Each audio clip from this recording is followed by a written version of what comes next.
akan kemusyrikanmu, bagaimana aku takut akan kemusyrikanmu, padahal kalian justru menyekutukan Allah. Bagaimana aku takut dengan aku tidak takut dengan kemusyrikanmu itu.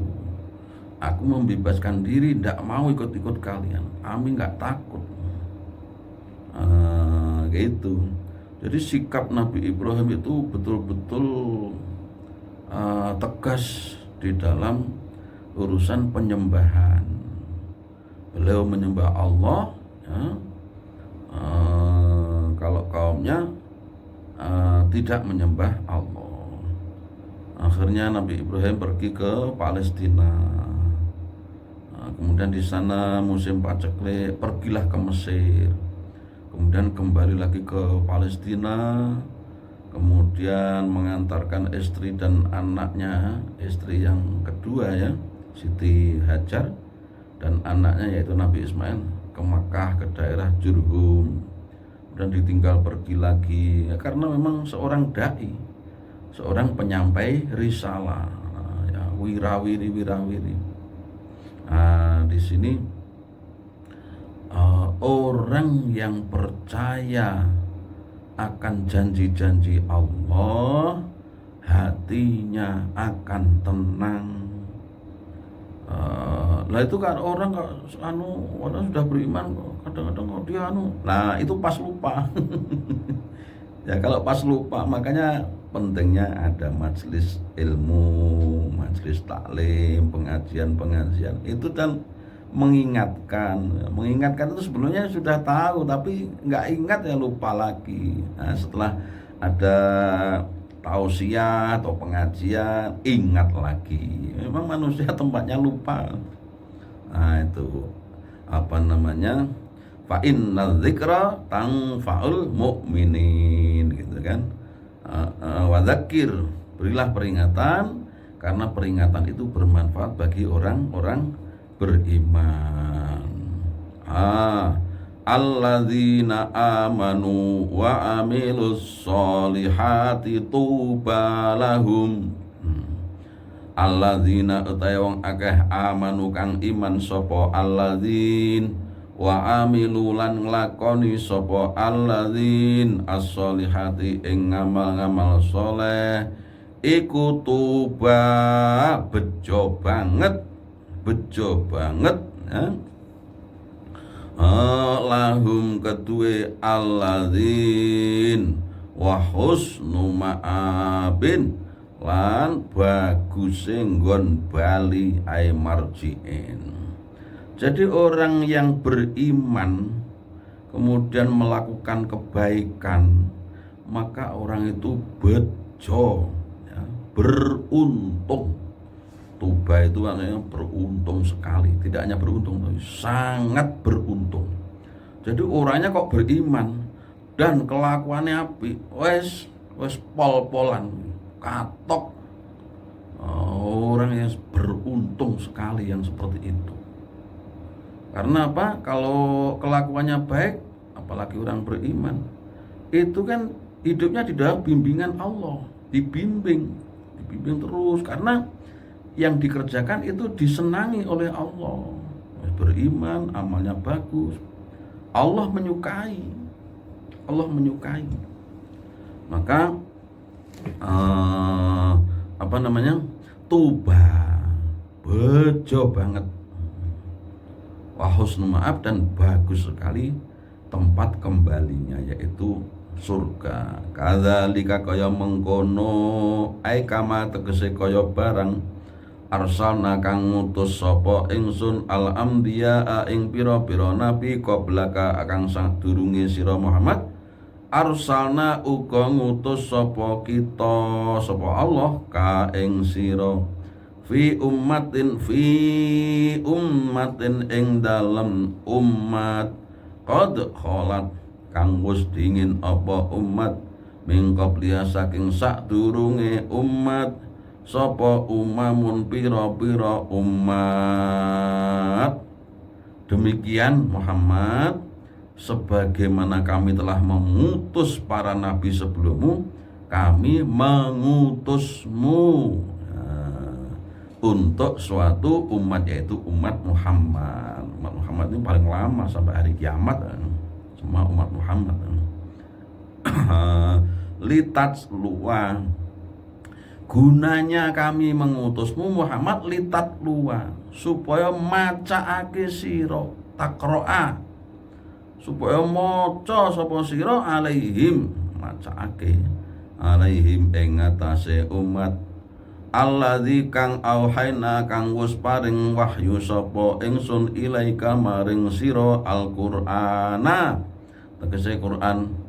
Wahum hale utawi wong akeh iku yakfuruna kufur sapa wong akeh birrahmani kelawan ar-Rahman, lawan ya Allah, ndak mau sujud, ndak mau percaya.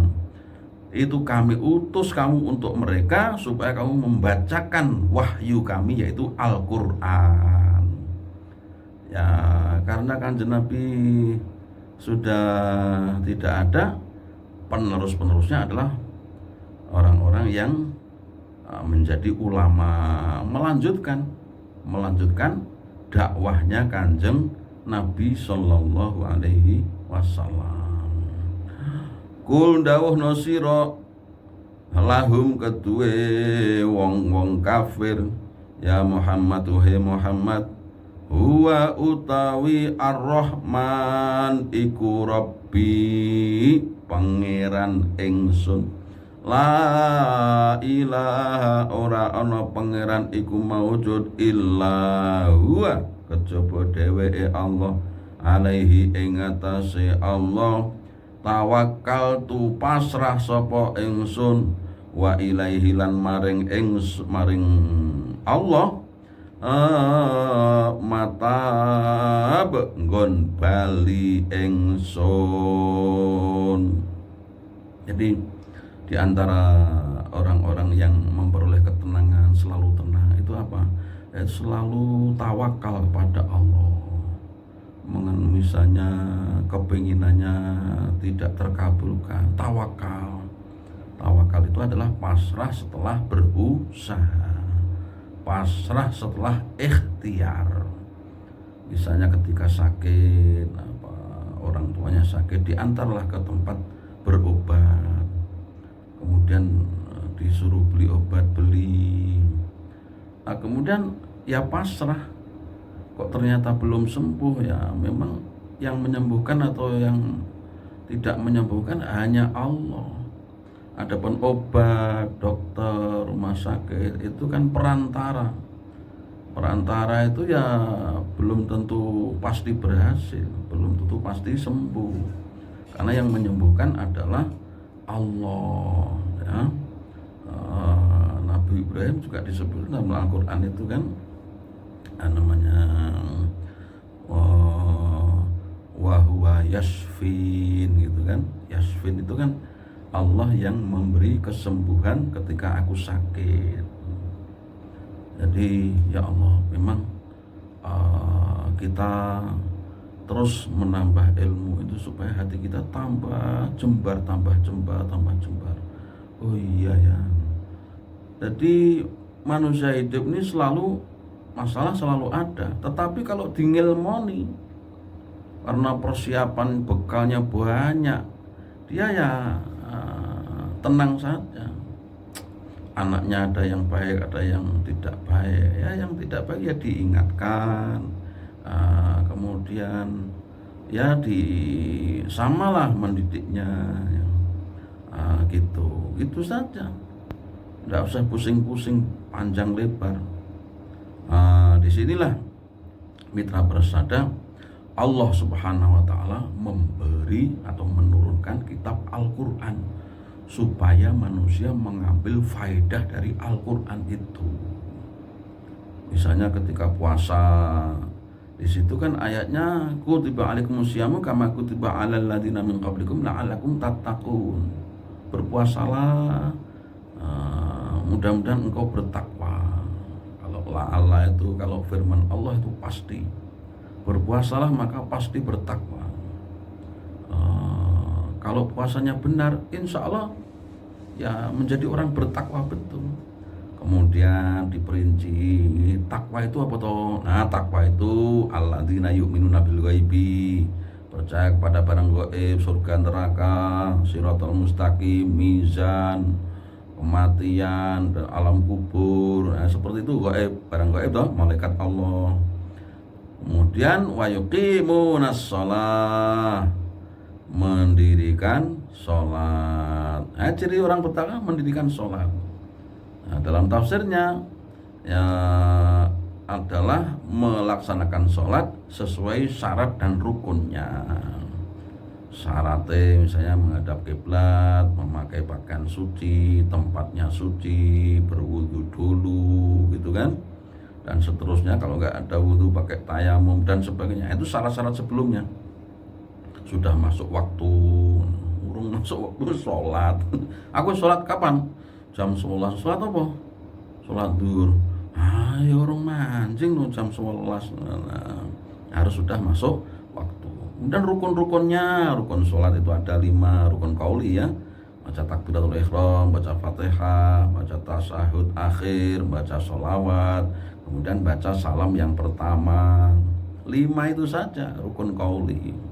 Tapi harus benar. Namanya rukun. Rukunnya sholat tuh banyak kan, tidak hanya kalau rukun sholat yang berupa perbuatan kan banyak, seperti sujud, iktidal, ruku, duduk di antara 2 sujud, itu kan gerakan-gerakan kan, itu namanya rukun fi'li. Tapi yang tadi saya sebutkan adalah 5 itu rukun qauli, yang maksud ucapan. Allahu Akbar, takbiratul ihram, Fatihah, tahiyat akhir, sholawat, kemudian salam. Di situ kemudian melaksanakan sunnah-sunnahnya sholat.